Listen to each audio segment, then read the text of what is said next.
If the value of a family heirloom is built on loyalty and legacy, what happens to its worth when betrayal turns it into a spectacle for strangers to bid on? No one in the Blackwell circle slept the night the scandal broke. It started with a single image, a photo uploaded by an anonymous account, the kind of digital bomb that detonates and leaves reputations in ashes. There she was, a young woman, hair still tousled from the night, sitting on the edge of a designer bed in a historic white nightgown. She looked careless, almost bored, legs crossed, one hand tracing the delicate lace at her thigh. That alone might have gone unnoticed in the sea of daily social media flexing. But this nightgown was different. Anyone who mattered in New York society recognized it instantly. The White Lily, it was called, a silk heirloom, hand-embroidered, passed down through the Blackwell family for 3 generations. The kind of piece that belonged in a museum, never in a stranger's Instagram story. But there it was, unmistakable, worn by someone who was not Miranda Blackwell, the wife. The post's caption was vicious. Guess the Blackwell wife shares more than just her house, shared property. Within minutes, the photo ricocheted across group chats, private DMs, then burst out onto public feeds. By midnight, shared property was trending nationwide. By sunrise, it was all over cable news, with talking heads gleefully speculating about the fall of the Blackwell marriage. Every tabloid and gossip site picked it up.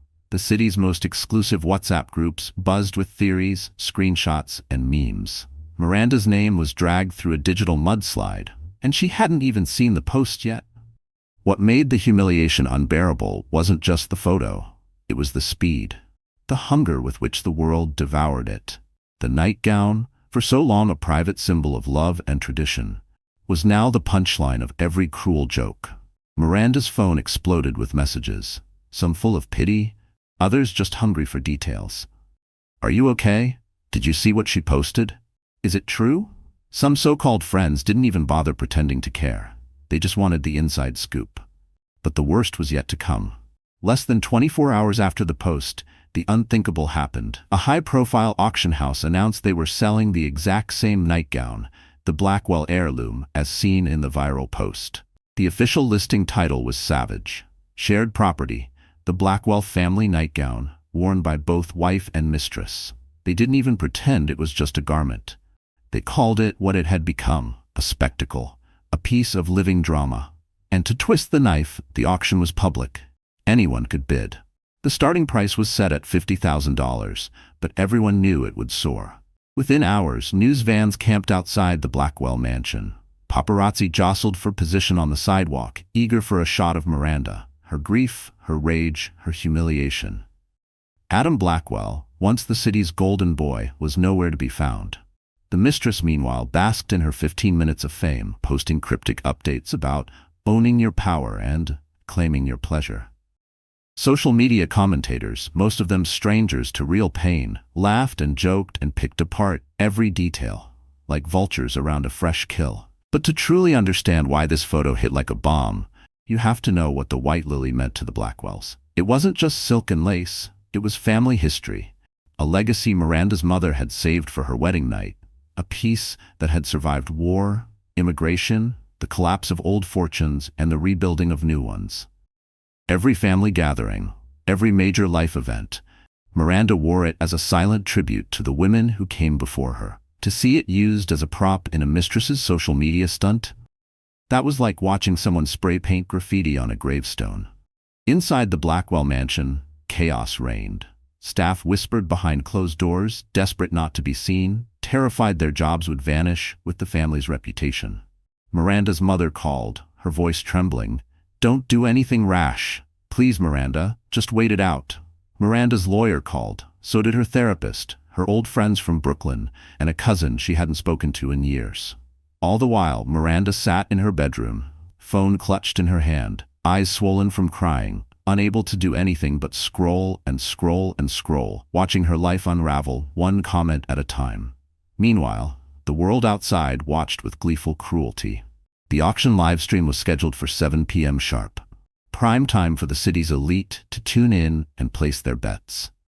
There were already thousands of pre-registrations, most from the kind of people who would never dare show their faces in public. They just wanted a piece of the spectacle. They wanted to own a slice of the Blackwell family's shame. Miranda's husband, Adam, was silent. He sent one text: "Stay off your phone, it'll blow over." Easy for him to say. He wasn't the one being picked apart by strangers, wasn't the one whose identity was reduced to a hashtag. And as for the mistress, she only doubled down, retweeting memes about sharing is caring and posting selfies from the salon, her lips pursed in a cruel smile. Miranda's mind raced with 1,000 questions. Who had planned this? How long had it been going on? Was Adam involved? Did he know? Did he care? Every answer seemed to cut deeper than the last. By the time the sun set, the nightgown, the white lily, had become more than a garment. It was a symbol of everything Miranda had lost: trust, privacy, dignity, peace. But as the first bids rolled in and the media trucks beamed their stories across the world, something inside Miranda hardened. For so long she'd played the part of the perfect wife. She'd kept quiet, kept dignified, played by rules written by men who thought dignity was a woman's only armor. But tonight, staring at her own reflection in the bathroom mirror, Miranda made a vow. If the world wanted a scandal, she'd give them one, but it would end on her terms, not theirs. This is not a story about a woman destroyed. It's the story of what happens when the world tries to sell your pain and you decide to buy back your own power, no matter what it costs. Miranda Blackwell was 36 years old, but tonight she felt both ancient and heartbreakingly young. The world outside saw her as a fixture of New York high society, always elegant, always calm, the classic banker's wife. They had no idea what it cost her to wear that mask. As the chaos raged online and the world laughed at her pain, Miranda sat motionless in the dark of her bedroom, clutching the old family quilt like a lifeline. It was almost midnight, but she didn't dare sleep. Every time she closed her eyes, she saw that viral photo, her nightgown, her sanctuary on another woman's body, paraded for likes and retweets. Born Miranda Soto in a 2-bedroom Brooklyn apartment, she'd never fit the mold of the privileged elite. Her father, an immigrant janitor, died when she was 10, leaving her mother to work double shifts as a home health aide. Miranda learned early that the world didn't hand out mercy to girls like her. She hustled for scholarships, stayed up late studying, ignored boys and parties and anything that could distract her from her one goal: escape. Art became her refuge, the only place she could breathe. She won a full ride to Columbia University, and for a brief window, she felt powerful. She was talented, she had promise. But promise isn't enough when the bills are due. In her junior year, her mother fell ill, and Miranda took on every job she could: barista, babysitter, museum tour guide. That was when she met Adam Blackwell. He was dazzling, 10 years older, charming, magnetic, a man who made her feel seen. Their first real date was at a tiny Greek diner. He listened, asked questions, even remembered her favorite color. For a girl used to feeling invisible, Adam's attention was intoxicating. He seemed to offer the one thing Miranda never had: security. They married fast, to everyone's surprise. Adam insisted on a massive wedding at the Blackwell estate. Miranda wore the white lily for the first time, her mother's hands trembling as she buttoned up the back. "This nightgown is your shield," her mother whispered, "and your crown. Never let anyone make you feel small." At the time, Miranda believed her mother. She thought love would protect her. She thought Adam would too. But love in the world of the rich is a slippery thing. It started subtly: the little slights, the jokes at her expense, the way Adam steered her away from her friends and her art. "Why do you want to work?" he'd tease. "Isn't this enough?" He'd gesture at the sprawling house, the staff, the endless parties. For a while, Miranda tried to push back. She kept painting in the mornings, snuck away to galleries, kept up with her old college friends. But the pressure to fit in wore her down. Adam's world moved fast, and there was always someone watching, someone judging. Bit by bit, she set aside her brushes, then her friends, then her job at the art museum. She became Mrs. Adam Blackwell, a role she performed with desperate, silent perfection. She was supposed to be grateful. Everyone told her so. "You're so lucky," women would whisper at galas, eyeing her ring, her gowns, her flawless smile. "You have it all." What they didn't see were the long nights waiting alone in the master bedroom, the whispered phone calls Adam took on the balcony, the new passwords on his devices, the scent of perfume she never wore clinging to his suits. Miranda learned to swallow her suspicions. When she tried to talk to him, he'd laugh it off, say she was paranoid, hormonal, bored. "Go buy yourself something nice," he'd say, tossing his credit card onto the bed. She never wanted things. She wanted to be loved. And then there was the white lily, the nightgown. More than any diamond, more than any handbag or vacation, it was her anchor. Her mother had given it to her the day she left for college, pressed it into her hands and said, "Never forget where you came from." Miranda wore it on nights when she couldn't sleep, when Adam was out working late, when she needed to feel connected to the life she once knew. It was a symbol of her resilience, her history, her right to take up space. No one, she thought, could take that from her. Now, as the city mocked her and strangers fought to own her shame, Miranda felt utterly powerless. Her mother's voice, once her guide, was silent. Her phone was a weapon. Each message, each notification, another wound. She scrolled through the auction site, watching the price for the nightgown climb higher, feeling smaller with every bid. She wondered if her mother would still be proud of her, or if she would see her as the world now did. A fool, a joke, a woman whose most precious belonging was now just shared property. She tried to remember when exactly the joy left her marriage. Maybe it was the first Christmas when Adam canceled at the last minute to fly to London for business. Maybe it was the night of her first miscarriage, when he came home hours later, smelling of whiskey and a stranger's perfume. Maybe it was when she realized she didn't even recognize herself in the mirror. Her hair, always perfectly blown out, her eyes empty, her laughter hollow. Each time she tried to reclaim a little piece of herself, the world pushed back harder. The role of perfect wife was all-consuming, and now, even that had been ripped away. Tonight, Miranda felt the full weight of her loneliness. There were no friends to call, no family she trusted to understand, no safe place to hide. The world wanted a victim, a scapegoat, a meme. But deep inside, a stubborn ember glowed. She wasn't ready to let them win. She wasn't ready to become the tragic footnote in someone else's story. Somewhere in the darkness, her phone buzzed. A text from her old boss, Chris. "If you need help, just say the word." Miranda closed her eyes, let herself imagine a different life. One where she was more than a trophy, more than a wife, more than a scandal. The world had made a spectacle of her shame. They'd turned her pain into entertainment. But Miranda was done playing the victim. The next move would be hers. If you stood in front of the Blackwell estate on that fateful morning, you would think you were gazing at the very definition of old money. The house itself was a testament to 3 generations of wealth, an imposing structure of stone, glass, and elegant, symmetrical gardens that looked like something out of a movie set. To the outside world, it was a palace, a fortress built for royalty, marble floors, priceless artwork, and ceilings that seemed to stretch up into heaven itself. Yet inside, the beauty was paper-thin, a perfect stage for the messiest drama of Miranda Blackwell's life. The day after the scandal broke, the estate was alive in the worst possible way.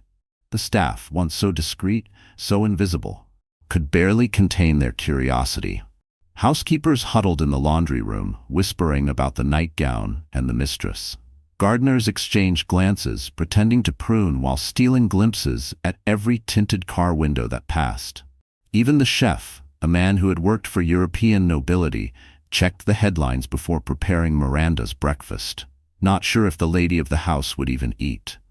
The entire property felt like it was on edge, holding its breath, bracing for something explosive. For Miranda, every room held ghosts, memories of dinner parties, anniversaries, moments of laughter that now felt so far away. The once peaceful halls seemed to echo with the cruel laughter of strangers. This was supposed to be the week of Adam Blackwell's charity gala, an event that drew in the richest, most powerful figures from New York to LA. Politicians, CEOs, celebrities, and trust fund heirs all angled for an invite. For months, Miranda had managed the details: floral arrangements, seating charts, the charity auction items, and the guest list. She'd put her soul into making it perfect. But now the event had a new energy. Every guest was waiting to see the aftermath of the nightgown scandal. They didn't come for charity. They came for blood. The day before the gala, the Blackwell ballroom glistened with preparations. Dozens of staff bustled, stringing fairy lights, draping velvet over the grand staircase, polishing every inch of marble and gold. A team of event planners double-checked every detail, terrified of Miranda's reputation for perfection. Yet even among the luxury, tension crackled in the air. No one said it out loud, but everyone was thinking the same thing. Would Miranda show her face? Would Adam stand beside her? Would the mistress dare to appear? By the afternoon, media trucks lined the edge of the estate, their satellite dishes aimed at the mansion like weapons. Reporters in designer coats rehearsed lines for the evening news, eyes hungry for the first glimpse of the broken wife or the smirking husband. Drones buzzed overhead, snapping forbidden shots of the garden and windows. Social media swarmed with rumors. Someone claimed to have seen Miranda's car leave in the night. Another insisted Adam was in hiding at a hotel. All of them waited, desperate for any scrap of drama. Inside, Miranda roamed the halls in a daze. She could barely recognize her own home. Every corner held reminders of a life she used to have. In the grand library, she remembered the first time Adam kissed her among the shelves. In the music room, she saw the ghost of herself laughing with her old friends. In the kitchen, she recalled late-night snacks shared in pajamas. Once, the nightgown had felt magical, almost invincible. Now, the walls themselves seemed to close in, pressing the humiliation deeper.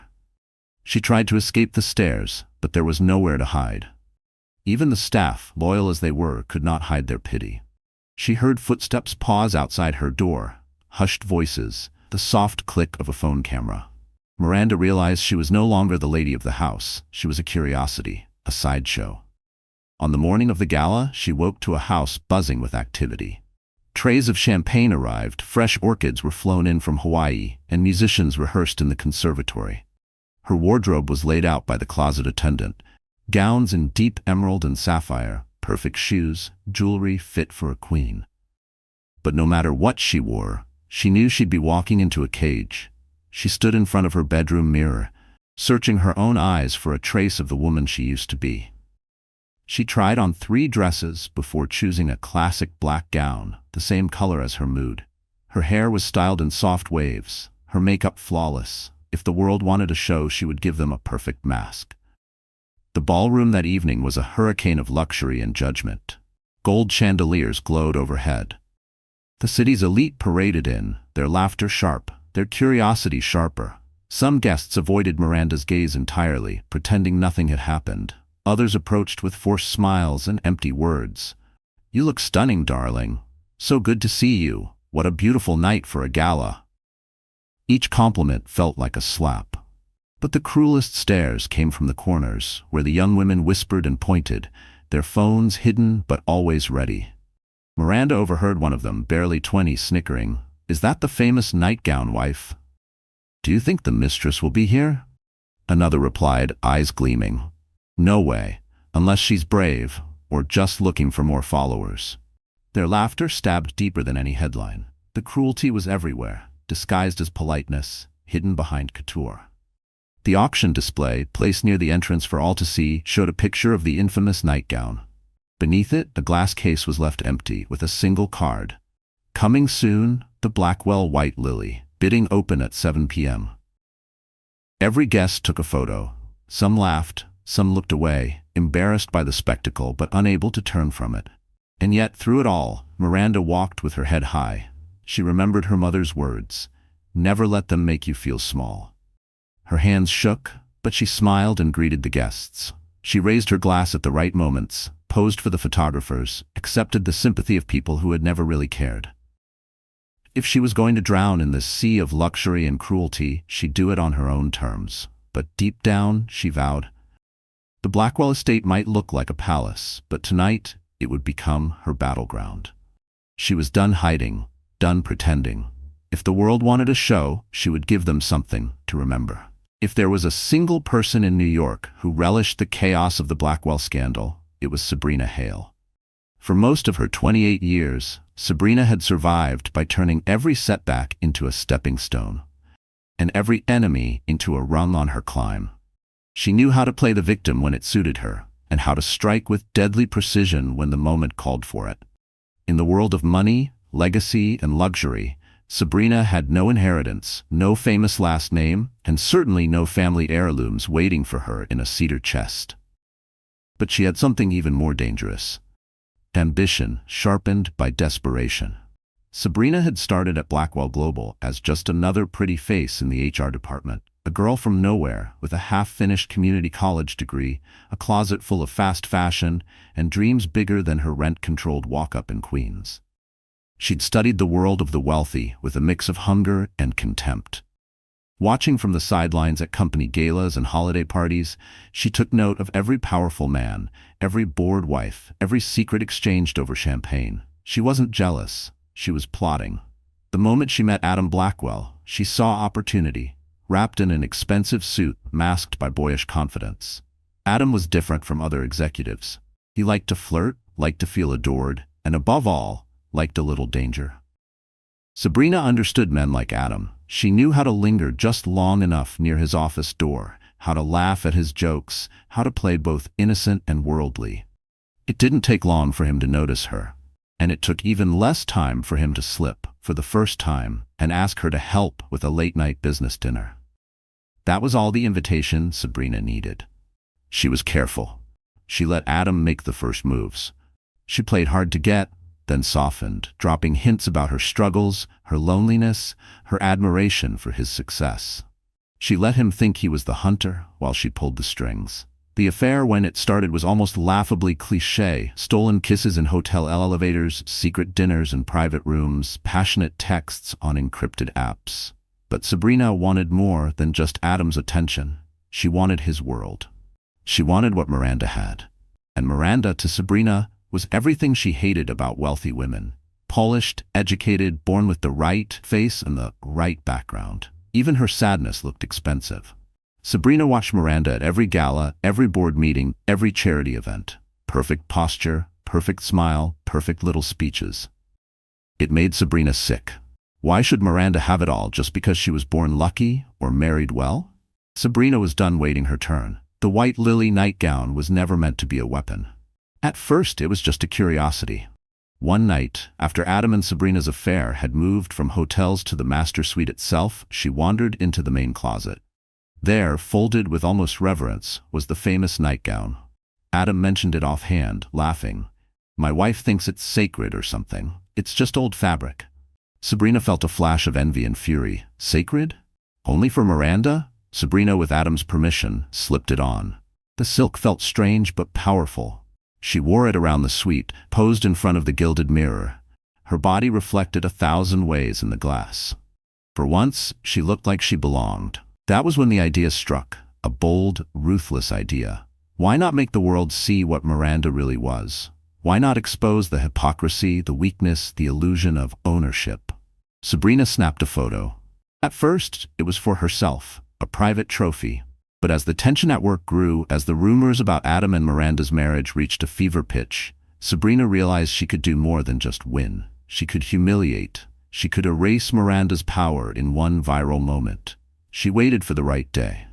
Adam was away on business, Miranda was distracted with gala planning, and the house was empty except for a few disinterested staff. Sabrina posted the photo from a burner account, attached the now infamous caption, "Guess the Blackwell wife shares more than just her house," and hit upload.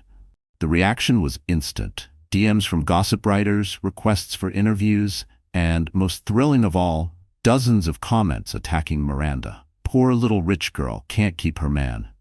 Guess money can't buy loyalty. Sabrina watched with satisfaction as the likes, shares, and cruel jokes piled up. She told herself it was justice, that Miranda deserved to be knocked off her pedestal. But Sabrina wasn't finished. When the high-end auction house reached out, offering to list the nightgown as shared property, she saw her ultimate chance. She didn't care about the money. She wanted the spectacle. The press, the cameras, the historic garment reduced to a viral joke and a public bidding war. Sabrina gave them everything they wanted. Background details, a copy of the original photo, even a few hints about her romance with Adam. She was careful not to reveal her face or name. The world, she knew, would fill in the blanks. And the more attention she got, the more reckless she became. Sabrina started posting cryptic stories, photos of designer gifts, expensive shoes, the occasional shot of Adam's hand on hers across a restaurant table. She fed the rumors, fanned the flames, and laughed at the chaos. She told herself she was winning, that she was finally being seen. But beneath the triumph, there was always a sliver of fear. What if Adam tired of her? What if Miranda fought back? What if the world saw through her game? She ignored those doubts, choosing instead to relish the attention. She flirted with reporters, dropped hints about truths she might reveal, even started fielding offers from reality TV producers. Fame, she thought, was the real prize. Sabrina Hale was ruthless, and for a brief moment, she truly believed she had won. She never imagined the pain she'd unleashed would come back for her. She never dreamed Miranda, quiet, gentle, perfect Miranda, could become her greatest threat. But every villain forgets that the victim always has a breaking point. The morning of the auction, Miranda Blackwell woke up to the sound of her own name. It wasn't her mother, or a friend, or even Adam calling out in the dark. It was the flat, rehearsed voice of a morning news anchor. Another twist in the Blackwell nightgown scandal. Just hours remain before the infamous shared property goes to the highest bidder. She froze, blinking at the ceiling, her breath quick and shallow. There was no time to brace for what was coming. The world had already made up its mind about her. She turned on her phone. She shouldn't have, but she had to know. There it was, everywhere. Her name, her face, her humiliation dissected by strangers. Her social feeds were a battlefield of memes, jokes, and side-by-side images. Her in the white lily, radiant and reserved, and Sabrina in the same nightgown, wild-eyed and victorious. "Spot the difference," one tweet read. "You can't, because money can't buy what she lost." Others were crueler. Blackwell wife loses everything, including her dignity. If your man wants to share, maybe you need a new man. There were gifs of Miranda's most polished public moments, now re-edited as punchlines for the world's amusement. Even worse were the think pieces from so-called experts. Some psychoanalyzed Miranda's silence, claiming it was passive-aggressive control. Others blamed her for being too traditional, not exciting enough, or out of touch with reality. News panels debated whether the auction was female empowerment or public cruelty. Everyone was an armchair analyst, a judge, a comedian. No one was a friend. Miranda couldn't step outside without risking a wall of camera flashes. Paparazzi camped by her gate, hoping for a shot of her crying, breaking down, or, best of all, confronting Adam or Sabrina. Even the staff seemed jumpy, moving quickly through the house, trying not to meet her eyes. The final blow came when her mother called, her voice barely above a whisper. "Mi amor, please come home. Let's just disappear for a while. It's not worth it." But Miranda couldn't run. This was her life, her marriage, her name on the line. Later that day, Adam finally made his presence known, not in person, but in a bland, 3-sentence statement sent to the press. "We ask for privacy and understanding as we address this family matter. No further comments at this time." The Blackwell family. That was it. No apology, no defense of Miranda, not even a hint that the nightgown's auction was an outrage. Instead, he retreated to his office, fielded calls from nervous board members, and left Miranda to face the world alone. Rumors flew that Adam and Sabrina were hiding out at a penthouse across town. Some even said Adam planned to attend the auction's private viewing, arm in arm with the woman who started it all. The humiliation was relentless. Her inbox filled with unsolicited advice from strangers, some sympathetic, most smug. "You'll get through this. Leave him and take half. Next time, lock up your lingerie, honey." Even her friends in the social scene, women who once begged for her attention, ghosted her, or worse, sent hollow messages of support, just so they could later say, "I tried to reach out." Even in her own home, Miranda found no peace. The auction house sent a courier with paperwork for her to sign, as if she were just another participant in this circus. "We need you to confirm authenticity, Mrs. Blackwell," the courier said, not meeting her eyes. She signed, her hand shaking, her signature just another artifact in the museum of her downfall. The hours crawled by, each one a fresh slice of agony. She hid in her room, curtains drawn, listening as the staff moved around the house, whispering. She could feel their pity, their curiosity, their relief that it wasn't their name on the news. Finally, it was time. 7 p.m., prime time. The auction livestream began, the chat box already swarming with comments. Miranda watched alone, hugging a pillow, her phone vibrating non-stop. Her nightgown was front and center in a glass case, lit like a sacred relic. The auctioneer smiled at the camera, his voice bright and impersonal. Tonight's item, the Blackwell white lily nightgown, worn by both wife and mistress. History in the making. Bidding starts at $50,000. The bids rolled in, fast, furious, almost gleeful. Names and numbers flashed by, some real, some obviously fake. Celebrities, influencers, anonymous millionaires, it seemed like everyone wanted a piece of Miranda's pain. One bidder called themselves Shared Queen, another used Adam's initials, a third, Sabrina wins. The price shot up, $60,000, $75,000. Miranda watched, numb. It was a game to them, a novelty, a trophy. What hurt most wasn't the money, it was the laughter. The sick thrill of strangers bidding on her humiliation while she could do nothing but watch. She saw comments fly by. Who will wear it next? Put it in a museum of mistakes. Miranda, blink twice if you're okay. Her pain was now public property. Her heartbreak was entertainment.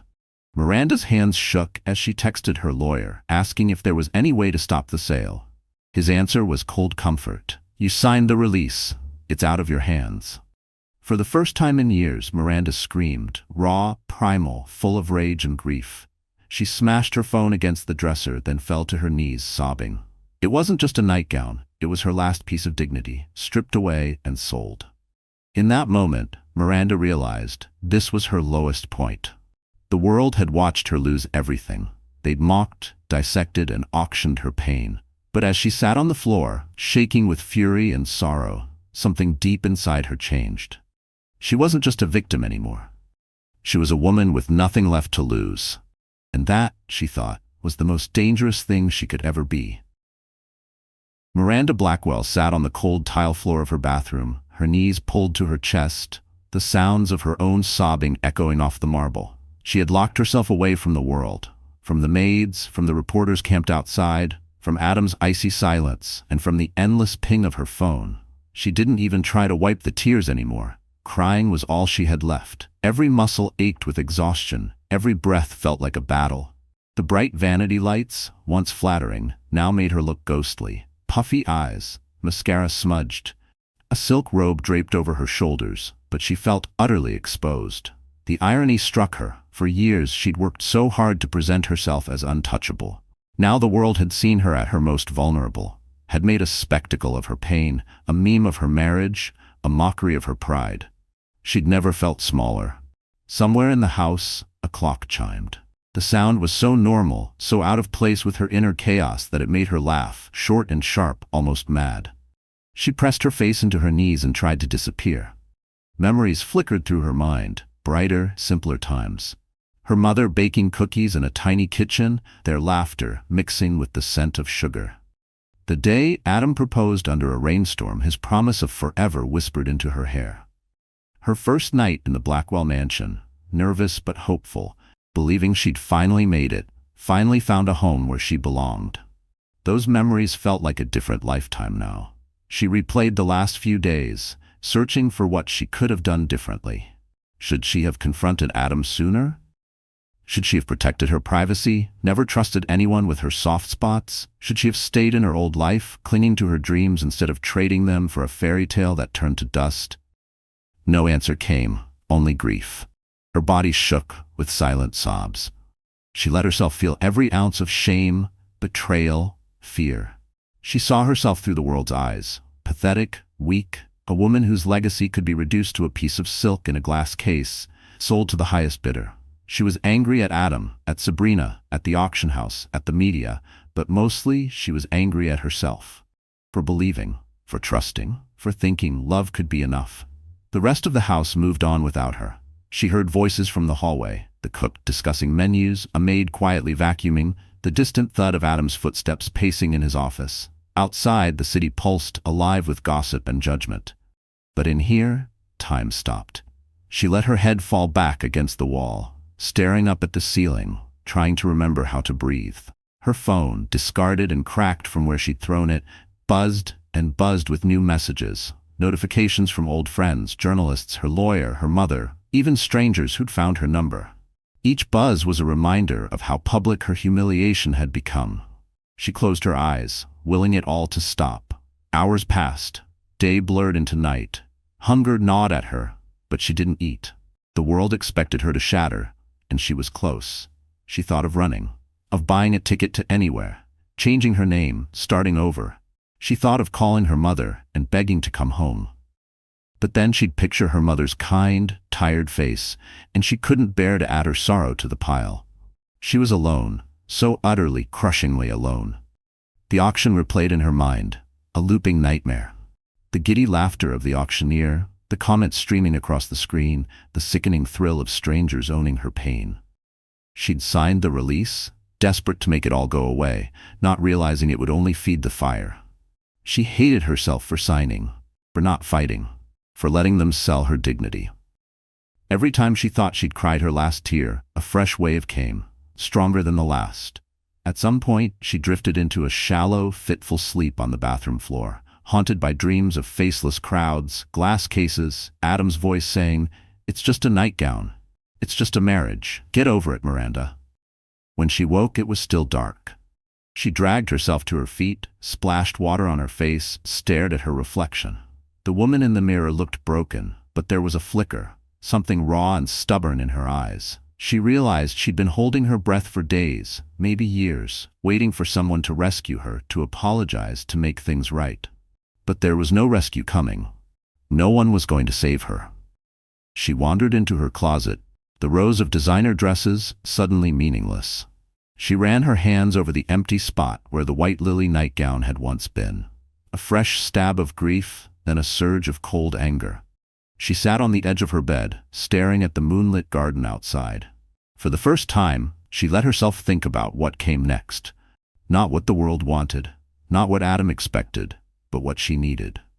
She picked up her phone, ignoring the onslaught of new messages, and scrolled to Chris's number. Her old boss, the one person outside this circus who knew her worth.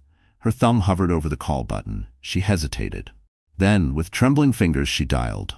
"Chris," she whispered when he picked up, her voice barely recognizable. "I need help. I can't do this anymore." He was silent for a moment, then simply said, "You don't have to. Tell me what you need." In that tiny, fragile moment, Miranda felt something shift. She wasn't okay. Not yet. But she wasn't done either. She let the silence fill the space, her breath slowly calming, her tears finally stopping. For the first time since the scandal broke, Miranda let herself hope. Just a little. That maybe rock bottom wasn't the end. Maybe it was the place she'd finally start to climb. Miranda Blackwell was still trembling when she ended the call with Chris. Her old boss had always been a steady, rational force in her life, someone who believed in her talent and her grit back when she was just Miranda Soto, hustling in Brooklyn. He didn't offer pity or platitudes. "Tell me what you want to do," he'd said. For the first time since her humiliation went viral, someone was asking her what she wanted. She sat in silence, feeling the power of that question settle into her bones. The old Miranda, the one who had once battled for every scholarship, every job, every place at the table. She would not let her story end in shame. She would not be a punchline. Not for Adam, not for Sabrina, not for the bloodthirsty media. That morning, as the sun crept through the blackout curtains, Miranda started to act. She called Chris back, her voice steadier this time. "I want you to help me assemble a legal team," she said. "Not just any lawyers. I want people who know how to fight dirty. I want someone who will go after every loophole in Adam's contracts, every cent he ever tried to hide. And I want the best PR team in the city. I'm done hiding." Chris didn't ask questions. "I'll call you in an hour," he promised. By the time the sun was high, Miranda's living room had become a war room. Laptops open, calls on speaker, cups of untouched coffee lined up on the table. Her hands still shook, but adrenaline replaced the despair that had ruled her for days. She drafted a statement to the press, one that would air her side, not Adam's or Sabrina's. No more no comment, no more silence. The first call was to a powerful media strategist. "You don't know me," Miranda said, "but you know my name. I want to control the story from now on. I want you to bury the idea that I am a victim. I want the world to remember who I am and who they tried to erase." The strategist, a woman famous for her ruthless campaigns, laughed. "It's about damn time, Mrs. Blackwell. Let's show them what you're made of." Next, the lawyers. They pored over her marriage contract and found what Miranda herself had forgotten: a silent partner clause, buried in legalese, granting her shares in the Blackwell family trust if Adam was ever found guilty of public moral turpitude. In plain English, if he shamed the family name, Miranda could claim a huge chunk of his assets. The auction, the viral scandal, and Adam's blatant affair all counted. The lawyers grinned. "We've got him." Miranda's resolve hardened. The old Miranda would have accepted her fate, but the new Miranda saw a path to justice and revenge. She called the auction house. Her voice was ice cold. "This is Miranda Blackwell. I want to be listed as co-owner on the Nightgown. You will change the auction credits to include my name, or I'll sue for using my family property without proper consent. Also, prepare a press statement. I'm holding a conference at my home at 4 p.m. and make sure the media is there. All of them." The director stuttered, caught off guard. "But, Mrs. Blackwell." "No," she snapped. "No more but, Mrs. Blackwell. Do it, or I'll shut this place down and make sure you never see another socialite's donation again." Miranda hung up before he could reply. For the first time in days, she felt powerful. Not because she was fighting for a reputation, but because she was fighting for herself. The world expected her to cry, to vanish, to spiral into despair. Instead, she was about to step back into the spotlight and claim everything Adam and Sabrina thought they'd stolen. She called her stylist, demanding something bold, sharp, unmissable for the press conference. She'd never been a power suit woman, but today called for something different. She chose a crisp, white suit with tailored shoulders, her hair pulled back in a tight bun, a look that screamed, I am not your victim." As the hour approached, Miranda rehearsed her statement in front of the mirror. Voice calm, eyes clear. She heard the first vans roll up, media crews, paparazzi, some of the same reporters who'd mocked her 2 nights ago. She heard their eager voices outside her front door, waiting for a breakdown. She straightened her shoulders and walked downstairs. Her lawyer and Chris flanked her as she stepped outside. Flashbulbs burst. Questions flew. "Miranda, are you divorcing Adam? Is the mistress pregnant? Why are you selling your nightgown?" She held up a hand. Silence. "My name is Miranda Blackwell. I have stayed silent as my life, my marriage, and my family's legacy became public entertainment. No more. I am not for sale. My dignity, my story, my name, they are mine, and I will not let anyone, husband, mistress, or stranger, define them for me ever again. The auction you are all obsessed with? Every dollar raised tonight will go to women's legal aid and domestic violence charities. This is not about a piece of fabric. It's about survival. It's about reclaiming power from anyone who tries to take it." She let her words hang in the air, daring anyone to challenge her. Across social media, her statement was clipped, shared, and praised. Miranda Rises began to trend. Women from around the country, around the world, flooded her inbox with stories, with support, with gratitude. Back inside, Chris gave her a quiet nod. "You did it. You took your power back." But Miranda was just getting started. She'd reclaimed her story. Now it was time to make Adam and the entire world face the consequences. The old Miranda would never have believed it possible. But now, the secret weapon was herself. If Miranda Blackwell's breakdown had been a spectacle for the world to feast on, her comeback was about to be a masterclass. No longer was she content to hide behind closed doors, to let others define her worth or shape the narrative. The power suit, the steely gaze, the fiery press conference, these were only the beginning. Now, Miranda would reclaim not just her dignity, but her destiny. The morning after her public statement, Miranda rose before dawn. Sleep had been fitful, but adrenaline coursed through her. For the first time in days, she felt alive. She slipped from bed and let the hot water of the shower wash away the last traces of yesterday's tears. She stared at herself in the mirror. No makeup, no armor. The woman who gazed back was battered, yes, but unbroken. She brushed her hair back, running her fingers over her jaw. Her skin was still luminous, her eyes clear. There was determination there, an almost dangerous spark. "You are not done," she whispered to herself, "not even close." Her phone buzzed. Chris had sent a message. "The PR team is in place, your schedule's full, the world's waiting for you, Miranda." Miranda smiled, the smallest trace of a smirk tugging at her lips. The world that had so recently laughed at her, picked her apart, and bid on her humiliation was now watching for her next move. The transformation wasn't just about clothes or headlines. It was about Miranda rediscovering the pieces of herself she'd long buried. The college girl who had painted murals on her dorm wall. The scrappy intern who'd stood up to a boardroom full of suits. The daughter who comforted her mother with stories of a better life. She thought about her mother's voice. Never let them make you feel small. So Miranda stopped making herself small. She stood tall. Her stylist arrived, arms full of options. Miranda tried on gowns, suits, even simple blouses. They settled on a crimson dress, bold, powerful, impossible to ignore. She let her hair fall in loose waves, framing her face with softness but strength. The makeup was dramatic but not theatrical. A hint of gold on her lids, a fierce red on her lips. She looked finally like a woman who had nothing left to lose and everything to gain. By late morning, her home was a hive of activity. The best photographers and journalists, the same ones who had twisted her suffering into spectacle, were now clamoring for interviews.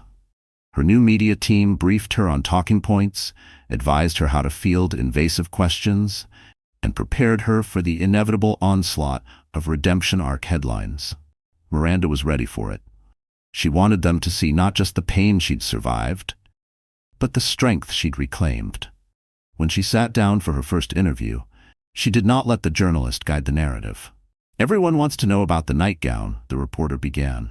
Miranda held her gaze. It was never about the nightgown. It was about how quickly the world will turn a woman's vulnerability into a circus. "I'm done letting anyone auction off my pain." She spoke about her roots, her immigrant parents, her Brooklyn childhood, her journey through loss and love. She spoke about shame and silence, and what it felt like to have her heartbreak sold to the highest bidder. But she also spoke of her future. "I am more than a headline," she said. "I am more than what happened to me. I am what I do next." The public response was instant and electric. Miranda Comeback began trending by noon. Women posted videos of themselves wearing their own nightgowns, sharing stories of betrayal, humiliation, and resilience. Celebrities reached out with offers to collaborate on projects about women's strength. A national talk show invited Miranda to appear live. She accepted, walking onto the set in her crimson dress, her stride sure, her head held high. She spoke directly to the millions watching from their living rooms. "Whatever you have been through, whatever they tried to take from you, you can always choose what you become next. You are not broken, you are becoming." Even her critics couldn't deny her power. The narrative shifted. Where once Miranda was the helpless, humiliated wife, she was now the face of survival. Magazine covers changed from "Blackwell Wife in Crisis" to "Miranda Blackwell, Rewriting Her Story." Brands began to reach out, offering her partnerships and ambassador roles. Charities wanted her name on their boards. Young women emailed her by the thousands, thanking her for standing up, not just for herself but for all the women who had been told to stay quiet, stay pretty, stay small. But Miranda's transformation wasn't just for the cameras. She took meetings with her legal team and strategists, planning every step with a cool, measured precision. She used her silent partner clause to freeze Adam's accounts and begin divorce proceedings.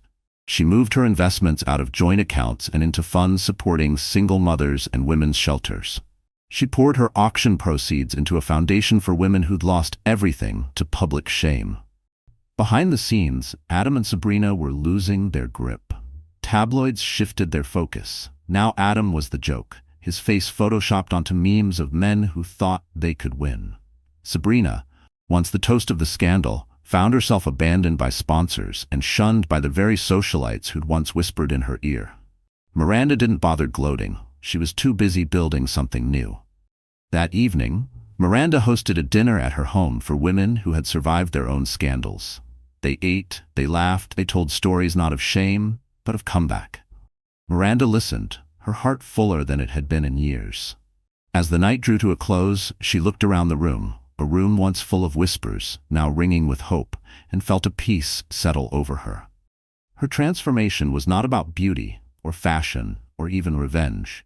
It was about reclaiming her life, her story, her choices, her voice. and the world, for the first time, was ready to listen. The day of the auction's finale arrived, but this time the world was watching for a new reason. It wasn't just about scandal anymore. It was about whether Miranda Blackwell, once mocked, now adored, would finish what she started. Social media feeds counted down to the event like it was the Oscars. Live stream links spread everywhere. In penthouses and dive bars, across dorm rooms and in the break rooms of hospitals, people waited to see what would happen next. Miranda knew the world was watching, and she wasn't about to disappoint. At precisely 7 p.m., the grand foyer of the Blackwell estate became the setting for a moment that would be replayed for years. Instead of hiding, Miranda took control. She walked out before the cameras in a sleek, electric blue dress, bold, modern, and unmistakably her. Every inch of her body language declared, "I am not a victim. I am not here for your pity. I am here for justice." The house was filled with journalists, auction house executives, representatives from women's charities, and dozens of high society gawkers who had once turned their backs on her. Her legal team stood by the staircase, arms crossed, faces calm and fierce. Chris, her old boss and new business partner, stood just behind her, his pride in her obvious. Adam and Sabrina stood together near the back of the room, trying to blend into the wallpaper.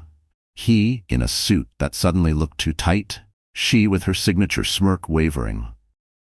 On a stage at the front, the infamous white lily nightgown sat in its glass case, lit by soft spotlights. The auctioneer, nervous now, welcomed everyone. "Tonight we auction not only a piece of history, but a piece of survival." The audience quieted, breath held. But before the bidding could start, Miranda stepped forward and took the microphone. Her voice rang out clear, unshaken, carried on the live stream to millions. "Before we begin, I want to say something," Miranda said, locking eyes with Adam and Sabrina, then turning to the cameras. "For days, I was ridiculed. My pain was entertainment. My dignity became a joke for the highest bidder. But tonight, I take it all back. This is not the story of a woman betrayed. This is the story of what happens when you try to sell a woman's worth and she refuses to be priced." She turned toward the nightgown, then to the auctioneer. "The winning bid tonight goes to a foundation that will provide legal aid, education, and emergency support to women who have been shamed, humiliated, or abused by those who claim to love them. The white lily will never be a trophy for anyone's collection. From this moment, it stands as a symbol that you cannot auction a woman's spirit. Not mine, not anyone's." A beat of stunned silence, then an eruption of applause. The online chat filled with hearts, clapping emojis, and #Miranda owns it. For the first time, the story belonged to her. Bidding began, but it wasn't like before. Anonymous strangers no longer tried to buy a piece of Miranda's humiliation. Instead, philanthropists and women's advocates outbid each other for a cause, not a scandal. The numbers climbed. $100,000 and $50,000, $250,000ers. The auctioneer struggled to keep up. Adam shifted uncomfortably. Sabrina, for the first time, looked lost. Their victory had become a footnote in someone else's redemption. Then came the twist. As the bidding reached its peak, Miranda raised her own paddle. The cameras spun toward her, shocked gasps in the crowd.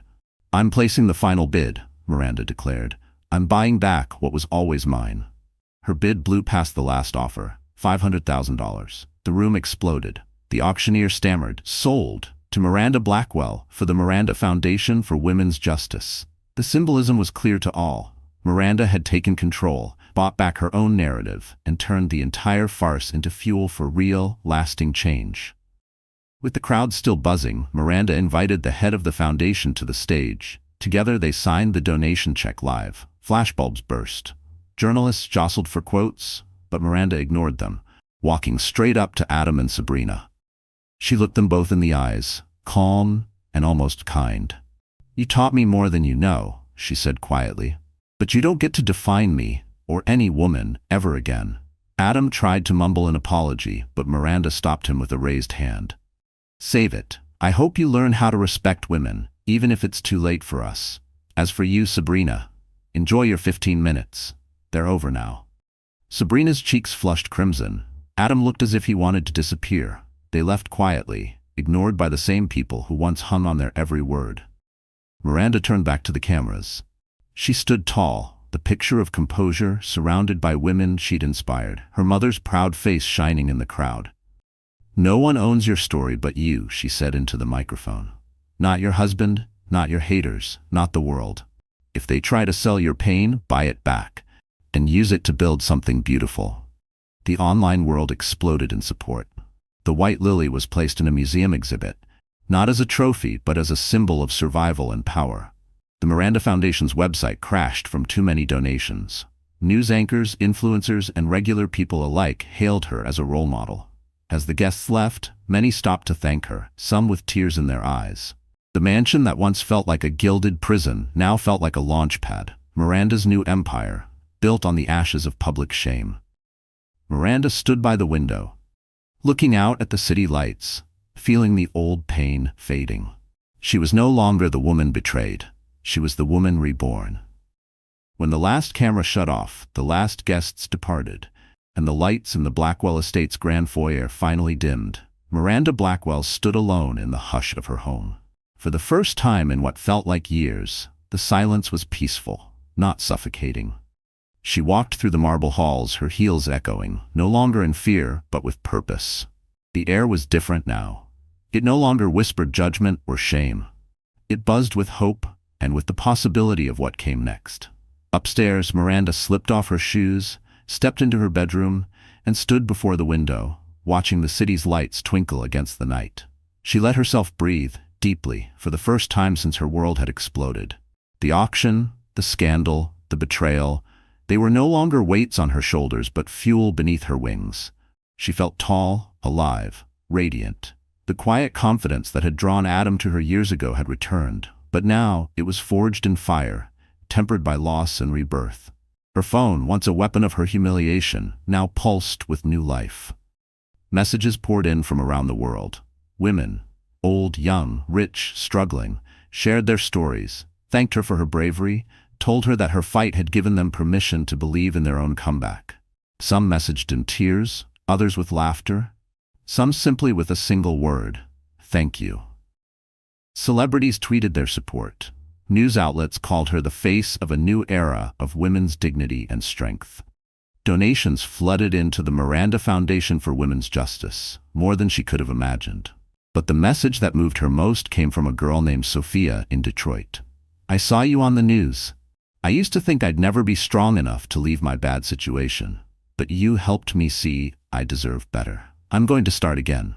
Thank you for showing me that even when you lose everything, you can still come back stronger." Miranda replied, hand trembling, "You are already strong, Sophia. Don't let anyone convince you otherwise. The world will try to tell you what you're worth. Only you decide." She sat on the edge of her bed, remembering the Miranda of just weeks ago, the woman who thought she needed a husband, a home, a perfect reputation to feel safe. That Miranda had been hurt, humiliated, nearly destroyed. But she'd chosen to fight, not just for herself, but for all the women who'd ever been told to sit down and be quiet. In the days that followed, Miranda's life shifted quickly. The foundation opened offices, staffed by women who'd survived scandals and heartbreaks of their own. The white lily nightgown went on display at a local museum, the story beside it rewritten not as a tale of shame, but of survival and victory. Miranda spoke on stages and podcasts, wrote op-eds about dignity, strength, and the lies women are taught about weakness. She divorced Adam, cleanly and without drama, her lawyers ensuring he could never claim a dime of her new legacy. Sabrina faded from the headlines, her 15 minutes over. Even the most vicious tabloids had to admit, Miranda Blackwell was not a victim, nor a villain. She was a pioneer. One afternoon, standing in the foundation's sunlit office, Miranda looked around at the women building a new future with her. She saw resilience in their eyes, the same fire that now lived in her own. A younger volunteer approached, shy and hopeful. "Miss Blackwell," she said, "do you really think women can have it all, after everything?" Miranda smiled, warmth radiating from her. "Not all at once, maybe, but you can have what matters: self-respect, freedom, community, and your own voice. Don't let anyone tell you you're too much or not enough. Don't wait for permission. Take up space. Write your own ending." That night, the city sparkled with possibility. Miranda walked through Central Park, head high, moonlight kissing her skin. People recognized her. Some nodded respectfully, some offered thanks, some just smiled, inspired by her courage. Miranda greeted them all, not as a celebrity, but as a sister, an ally, a friend. Her life was different now. She went back to painting, filling her apartment with new colors, new dreams. She took cooking classes with her mother, rebuilt old friendships she'd once set aside for Adam's world. She laughed easily, slept soundly, and never again apologized for taking up space. But the greatest reward came in moments of quiet, when she remembered all she'd overcome. No amount of public shame, betrayal, or loss could define her. She was Miranda Blackwell. Brave, bold, imperfect, real. She had reclaimed her story, and in doing so had given other women permission to do the same. As she lay down that night, wrapped in a new silk nightgown, Miranda whispered to herself, "This is mine, my story, my life. No one can auction it off again." The camera pulls back, a city humming with hope, the Miranda Foundation sign glowing on a busy street, and the world a little softer, a little stronger, because one woman refused to let her tragedy be the end. To every woman listening, Miranda's story sent a message that echoed far beyond the mansion gates. You are not what happens to you. You are what you choose next. Your voice is your power. Your comeback starts now. And so, the girl from Brooklyn who once believed she had to stay small became a beacon for millions, a living reminder that no one, not a husband, not a mistress, not a world hungry for drama, could ever write her ending for her. So the story has ended, and our wonderful friends, are you still here until now? If you are, I know something in Miranda's journey must have touched your heart in some way. And if that's true, then maybe this is the message you need right now. No matter what is taken from you, no matter how public your pain or how deep your loss, you are never just what happened to you. You are what you choose to become next. In a world so quick to judge and so eager to turn pain into a spectacle, it takes real courage to reclaim your story and build something beautiful from the ashes. Like the heterodox saying, the wound is the place where the light enters you. Sometimes it's in our lowest, rawest moments that we find our true strength and the power to rise, not as a victim, but as the author of our own life. If Miranda's comeback inspired you, or if you know someone who needs to hear this, please like, share, and subscribe to our channel. Comment below. What part of Miranda's story spoke to you the most? Let's remind each other that no one, not betrayal, not scandal, not the world, can auction off your worth. Your comeback starts right here, right now, with you.